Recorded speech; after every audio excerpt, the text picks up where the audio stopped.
পৃথিবীতে সেরা শব্দ মা। মায়ের সাথে কখনো কারো তুলনা হয় না।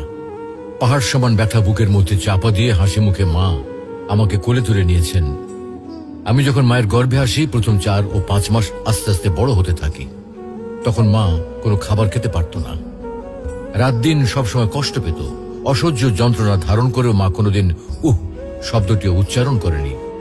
পরে 4 মাস যখন বড় হতে থাকি, তখন মায়ের পেটে আস্তে আস্তে নড়াচড়া করতে থাকি।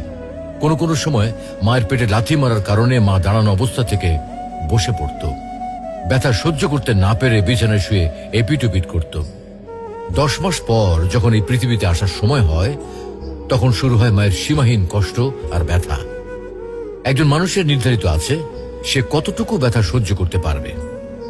সন্তান প্রসবের ব্যথা নিয়ে বড় বড় চিকিৎসা বিজ্ঞানীরা বলেন, একটা মানুষ সর্বোচ্চ 45 ইউনিট ব্যথা সহ্য করতে পারে। এর উপরে হলে হয়তো সে মারা যাবে, আর তা না হলে অজ্ঞান হয়ে পড়বে। যখন মা আমাকে প্রসব করে, তখন তার ব্যথা হয় 60 ইউনিটের মতো, যা আমাদের দেহের 206টি হাড়ের মধ্যে 20টি হাড় একসাথে ভেঙে গেলে যে ব্যথা অনুভূত হয়।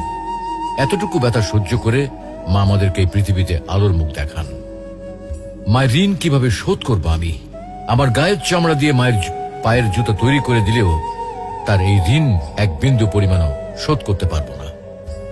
তো আসুন, আজ আমরা সবাই আমাদের মাকে অন্তত একবার বলি, মা, আমি তোমাকে বড্ড ভালোবাসি।